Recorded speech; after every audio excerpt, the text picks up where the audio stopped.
Siapa sih yang nggak tahu William Shakespeare? Penyair asal Inggris yang terkenal banget berkat karya legendarisnya Romeo and Juliet.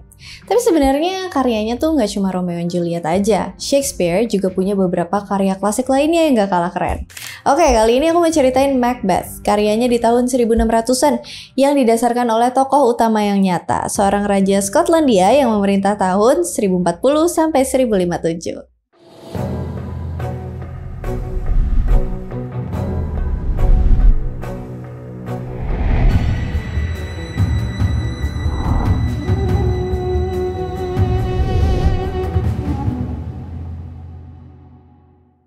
Pada zaman dulu, ada seorang raja Skotlandia yang bernama Duncan. Dia punya dua jenderal kesayangan, Banquo and Macbeth, gubernur Glamis dan juga sepupunya.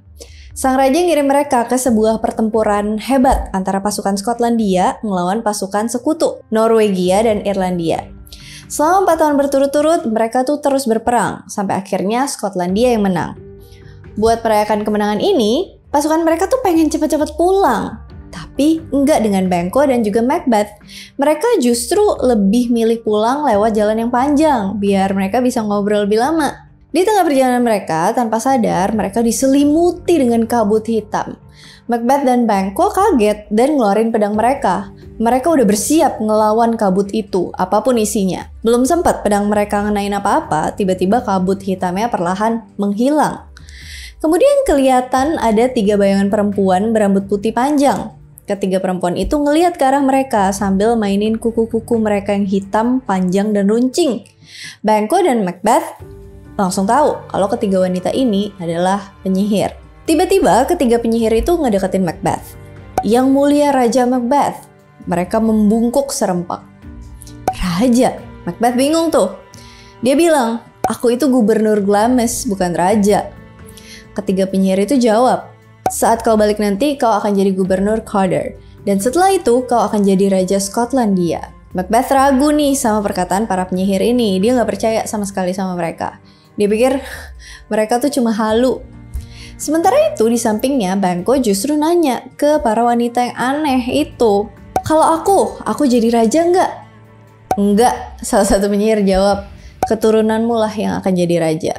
Gak lama setelah conversation itu, ketiga wanita itu hilang gitu aja tanpa jejak. Mereka berdua bingung banget sama apa yang mereka barusan alamin kan. Tapi mereka pilih buat nggak ngambil pusing. Jadi ya udah lanjut aja pulang. Sesampainya di istana, Raja Duncan langsung meluk Macbeth dan juga Banquo dan menjamu mereka makanan-makanan enak. Raja Duncan nih terkenal sama kebaikan dan kebijaksanaannya.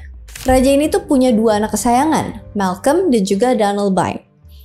Pada saat itu, sang raja ngumumin 2 hal penting di istana. Yang pertama, dia udah milih putra mahkota buat kerajaannya. Putra mahkotanya adalah si Malcolm, anak sulungnya.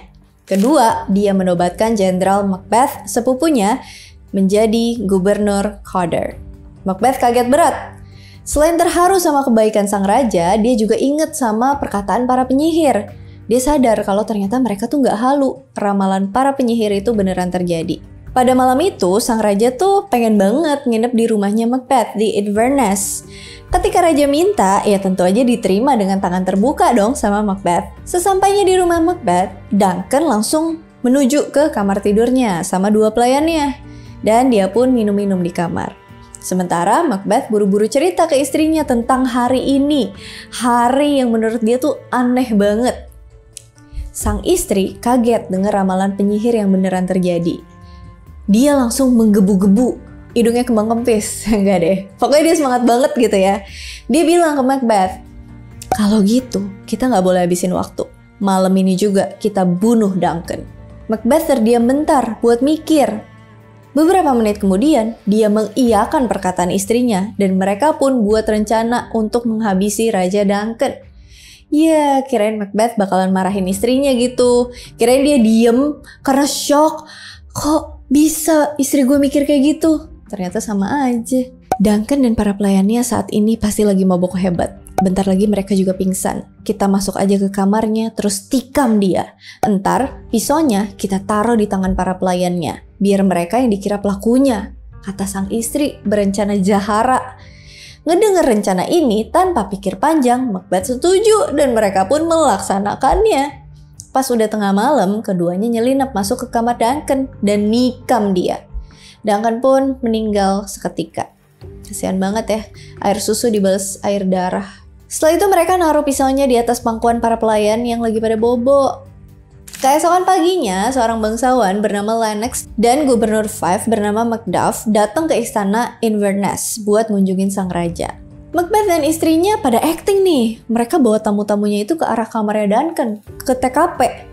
Pas masuk, Lennox dan Macduff shock banget ngeliat Duncan yang bersimbah darah di atas tempat tidurnya. Macbeth dan istrinya juga ikutan shock, ikutan kaget. Tapi aktingnya lebay banget, gak natural. Mereka tuh kayak nangis jejeritan, heboh banget deh pokoknya. Karena suara ribut, kedua pelayan Duncan yang tadinya lagi tidur ikutan kebangun. Mereka kaget setengah mati dan histeris ngelihat jasad sang raja di atas tempat tidur. Lennox dan Macduff ngelihat pisau yang ada di atas pangkuan para pelayan itu. Si Lennox dan Macduff pun langsung nanya ke mereka, apakah mereka yang bunuh sang raja? Tapi kedua pelayan itu nangis-nangis histeris dan mereka bantah semua tuduhan itu. Tanpa disangka-sangka, Macbeth maju ke depan dan ngeluarin pedangnya. Dalam waktu sekejap kedua pelayan itu habis. Koit. Dia tuh takut kalau para pelayan pada buka mulut nanti bakal ketahuan kalau sebenarnya mereka tuh nggak bersalah. Macduff bingung dong. Dia nanya ke Macbeth, kenapa lu langsung bunuh mereka? Karena gimana pun juga mereka tetap harus diinterogasi secara hukum. Macbeth panik tuh, salah langkah dia. Dia bilang kalau dia tuh kebawa suasana, kesel banget sama para pelayan itu. Dia pun langsung keluar dari ruangan sambil nangis, diikutin sama istrinya. Kabar bahwa Raja Duncan telah meninggal segera nyebar ke seluruh Skotlandia dan semua orang pun berduka. Anak-anaknya, Malcolm dan Donalbain, ketakutan bakalan bernasib sama kayak bapaknya dan mereka pun kabur ke Inggris dan Irlandia. Padahal kan sebenarnya motif sang pelaku juga belum diketahui ya, tapi mereka udah kadung takut aja. Karena putra mahkota dan adiknya kabur, nggak bisa ditemuin, maka satu-satunya orang yang bisa dinobatkan sebagai raja ya cuma Macbeth. Kan dia sepupu terdekatnya si Duncan. Macbeth akhirnya jadi raja dan ramalan itu beneran jadi nyata. Tapi di tengah kebahagiaan itu, Banquo justru curiga nih sama sahabatnya. Dia mikir, kok bisa pas banget ya?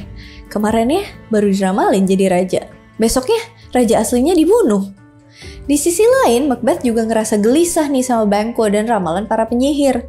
Keturunannya si Banquo dikatakan akan menjadi raja. Dan dia takut kalau anaknya Banquo, Fleance, bakalan ngerebut tahtanya dari dia.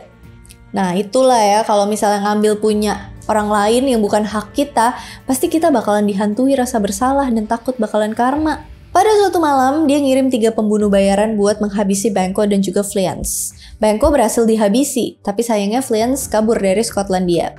Macbeth yang mengetahui hal itu tambah marah dan risih, dan panik dia ngirim banyak orang buat nyari si Fleance. Tapi hasilnya nihil. Oke, waktu berlalu. Dan pada suatu hari, Macbeth ngundang para gubernur buat pada makan malam. Malam itu kan harusnya penuh dengan tawa dan bahagia ya. Tapi semua nggak sesuai rencana. Karena tiba-tiba hantunya Banquo masuk ke dalam ruangan dan duduk di bangkunya Macbeth. Ngelihat Banquo, Macbeth kaget, panik banget dia. Kenapa kamu di sini? Kamu udah nggak ada di dunia ini. Pergi, pergi, gitu. Dia teriak-teriak histeris ke arah bangku itu, yang sebenarnya di mata orang lain ya bangku kosong aja. Macbeth yang histeris dan panik pun mulai ngelemparin piring, gelas, segala macam dilemparin ke bangku itu. Di penglihatannya si Banquo itu lagi ngetawain dia. Para gubernur di sana langsung bingung dong sama si Macbeth dan mereka pikir, wah, nih raja udah alik nih. Gesrek. Istrinya khawatir dong sama reputasi suaminya. Ya udah, dia buru-buru nyamperin dan nenangin dia. Mereka berdua pun masuk ke kamar tidur, tapi Macbeth tetap nggak bisa tenang. Dia tuh ketakutan setengah mati dan teriak-teriak kayak orang gila. Selama berhari-hari, arwahnya Banquo itu terus bolak-balik ke hadapannya Macbeth. Dan setiap kali Macbeth ngeliat itu, dia langsung ketakutan, teriak-teriak dan ngelemparin barang-barang. Karena ini udah gak normal, Macbeth makin merasa gelisah juga. Dia pun ngunjungin para penyihir itu. Siapa tahu mereka bisa bantuin dia. Macbeth minta mereka buat ngeramal masa depannya lagi. Dan ini kata para penyihir itu. Pertama, waspadalah dengan seseorang yang bernama Macduff. Kedua, tidak ada satupun yang terlahir secara alami dari seorang wanita dapat menyakitimu. Dan ketiga, kamu akan aman sampai hutan Bernam datang ke bukit Dunsinen. Ngedengar ketiga ramalan ini, Macbeth lega karena dia tahu semua orang tuh terlahir secara alami dari seorang wanita. Hutan juga nggak mungkin gak sih bisa gerak? Artinya ancamannya cuma tersisa satu, Macduff. Macbeth cepat-cepat balik ke istananya dan dia pun ketemu sama Lennox. Dia nanya ke Lennox tentang keberadaan Macduff saat itu. Si Lennox bingung, bayangin gak ada angin, gak ada hujan, disamperin raja, terus didesak pertanyaan aneh. Tapi gimana pun dia tetap jawab, Macduff lagi ada di Inggris waktu itu. Ngedengar hal itu, Macbeth tersenyum tipis dan langsung nyuruh Lennox buat ngutus beberapa prajurit buat bunuh semua anggota keluarganya dan pelayannya Macduff. Lennox heran banget sama perintah rajanya itu, dia pun nolak. Tapi sang raja langsung ancam dia dengan hukuman berat kalau nggak diturutin. Ya udah, Lennox ngutus pasukan ke istananya Macduff, di mana istrinya Macduff, anaknya, dan bahkan pelayannya semua habis dibantai. Mendengar perbuatan suaminya yang sangat keji, istrinya Macbeth pun dilanda perasaan bersalah. Telat banget. Bisa juga dia ngerasa bersalah, tapi telat banget. Padahal otak awalnya kan dia ya. Dia mikir kalau aja dia nggak bujuk Macbeth buat bunuh si Duncan, semua ini tuh nggak bakalan terjadi. Dia pun dihantui perasaan bersalah, dan karena terlalu stres, setiap kali dia tidur, dia jadi tidur berjalan. Dan selama itu, dia selalu tanpa sadar ngomongin tentang pembunuhan Duncan, Banquo, dan keluarganya Macduff. Mati nggak loh? Sementara itu di Inggris, kabar keluarganya yang udah dibantai sama Macbeth itu nyampe ke telinganya Macduff. Dia dendam kesumat dan bersumpah bakal balas dendam ke Macbeth. Dan ternyata di Inggris, dia janji buat ketemuan sama Malcolm, sang putra mahkota yang kabur. Di sana, Malcolm udah ngumpulin pasukan yang sangat besar buat ngelawan si Macbeth. Mereka pun juga didukung sama banyak gubernur dari Skotlandia karena mereka juga takut akan Macbeth dan pemerintahannya yang semakin menggila. Malcolm dan Macduff ditemenin sama Pangeran Northumbria bersama Siward pergi ke kediaman Macbeth di Bukit Dunsinen. Dalam perjalanan mereka ke istana, pasukan mereka nginep di hutan Bernam, di mana mereka ngambilin ranting-ranting dari pohon di hutan itu buat nyamar dari keamanan istana. Sebelum pasukan itu sampai di istana, Macbeth dengar kabar bahwa istrinya bunuh diri karena dia tuh udah terlalu dilanda perasaan bersalah dan juga malu. Macbeth pun terpukul banget. Belum sempat dia ngubur istrinya, tiba-tiba istananya udah diserang aja sama pasukan si Malcolm. Macbeth ngeliat kalau mereka tuh bawa ranting dari hutan Bernam dan dia langsung ingat sama ramalan penyihir. Ternyata ramalan itu bener. Hutan emang bisa bergerak. Dan dia udah gak aman lagi. Dia juga ngeliat Macduff mimpin pasukan itu. Tanpa pikir panjang, Macbeth langsung kabur, ngejauhin diri dari pertempuran. Di sebuah ruangan kosong, Macbeth sembunyi sambil megangin pedangnya. Pangeran Siward dan Macduff masuk ke ruangan itu dan langsung nyoba nyerang Macbeth. Tapi Macbeth kan dulunya seorang jenderal, jadi ya dia juga jago berantem. Dengan mudahnya dia langsung bunuh Pangeran Siward. Macbeth penuh percaya diri langsung bilang kalau Macduff tuh gak bakal bisa bunuh dia. Karena gak ada satu orang pun yang terlahir secara alami dari wanita tuh bisa menyakitinya. Macduff langsung ngakak, dia jawab, untung mak gue lahirin gue pakai operasi sesar bukan secara alami. Hahaha. Gak pakai babi bu, Macduff langsung nebas pedangnya ke arah Macbeth. Kepalanya auto jatuh ke lantai. Akhirnya pemerintahan gila Macbeth berakhir dan Skotlandia kembali ke tangan yang benar. Macduff bawa kepala Macbeth ke Malcolm dan dia ngambil mahkota dari kepala itu. Pada hari itu juga, Malcolm resmi dinobatkan sebagai Raja Skotlandia and they live happily ever after. The end.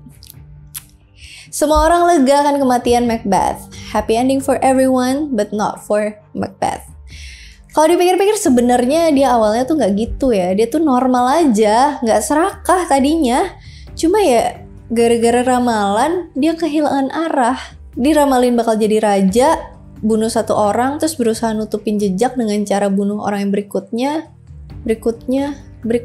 terus berlanjut. Nah, kayak yang tadi aku bilang di awal ya, Macbeth itu sebenarnya tokoh asli, tapi ada banyak banget perbedaan di antara tokoh asli dan tokoh buatan Shakespeare ini. Di dunia nyata, namanya Macbeth itu Macbeth MacFinlay dan dikenal dengan julukan Raja Merah. Nggak kayak Macbeth versi Shakespeare, Macbeth asli ini sebenarnya raja yang baik, bijak, dan juga kuat. Di sisi lain, Duncan adalah raja yang justru tidak bertanggung jawab dan sangat lemah. Tahun 1032, Macbeth masih jadi pangeran dari Moray. Banyak yang bilang kalau dia tuh bunuh pangeran Moray yang sebelumnya, yaitu Gil Comgaigne. Setelah meninggal, Macbeth ngincer istrinya yang udah jadi janda bernama Grouch, dan akhirnya keduanya pun nikah.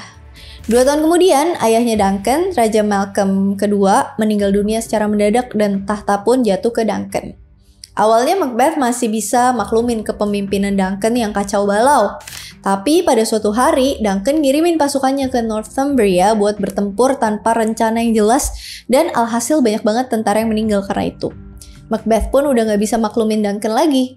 Karena kesel sama kelakuan sepupunya, Macbeth akhirnya bersekutu dengan Pangeran Orkney buat bunuh si Duncan.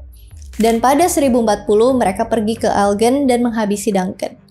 Secara otomatis Macbeth pun jadi Raja Skotlandia dan kerajaannya berkembang pesat. Tapi kayak di kisahnya Shakespeare, anaknya Duncan, Malcolm yang ketiga, kabur dari Skotlandia ke Inggris, di mana dia jadinya temenan sama Pangeran Northumbria, Siward. Keduanya kerjasama bikin pasukan besar buat bisa menggulingkan Macbeth dari tahtanya. Selama bertahun-tahun memerintah Skotlandia, semuanya tuh mengenal Macbeth sebagai raja yang sangat tegas, baik hati, dan sangat pintar. Pada 1054, Malcolm yang ketiga dan Pangeran Northumbria akhirnya nyerang Macbeth. Pertempurannya rumit banget, dan supaya nggak banyak tentara lagi yang mati, Macbeth bikin perjanjian sama Malcolm kalau dia bakalan kasih beberapa tanah di kerajaannya buat dia. Malcolm setuju aja dan perang itu pun kelar, selesai. Tapi ternyata si Malcolm ini nggak puas. Jadi pada tanggal 15 Agustus 1057, dia tiba-tiba nyerang Macbeth lagi di Llanfennen, Aberdeenshire. Di pertempuran kali ini, Macbeth akhirnya kalah dan dia pun meninggal. Dia dikubur di Iona, tempat di mana para raja biasanya dikuburkan.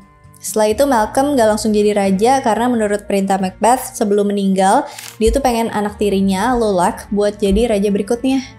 Tapi sayangnya setelah beberapa bulan aja jadi raja, dia juga dibunuh sama Malcolm yang ketiga dan akhirnya dia pun naik tahta jadi Raja Skotlandia. Keturunan Malcolm III terus jadi raja dan ratu Skotlandia sampai akhirnya berakhir pada Alexander III di tahun 1286 karena anaknya Margaret gak jadi ratu Skotlandia lagi. Artinya di dunia nyata, Macbeth tuh sebenarnya orang yang baik, sementara Duncan dan Malcolm III yang lumayan resek dan gak bertanggung jawab. Sementara ramalan para penyihir tentang Banquo juga tetap terwujud di dunia nyata. Meskipun Fleance akhirnya nggak jadi raja, hampir 600 tahun kemudian pada tahun 1603, keturunannya yang bernama James VI dari Skotlandia resmi jadi Raja James I dari Inggris dan Irlandia yang dikenal sebagai penerus Ratu Elizabeth I. Well, itulah kisah Macbeth dari segi fiksi maupun non-fiksi. Seperti biasa, kalau misalnya ada yang mau di-request, ada yang mau ditambahin, ada yang mau didiskusikan, ada yang mau dikoreksi, komen aja di kolom komentar. And thank you so much for watching. I hope you guys like it and I'll see you again on my next video. Bye! Macbeth dan istrinya juga ikutan shock, ikutan kaget, tapi istrinya khawatir dong sama artinya ancamannya cuma tersisa blablabla. Dia tiba-tiba nyerang Macbeth lagi di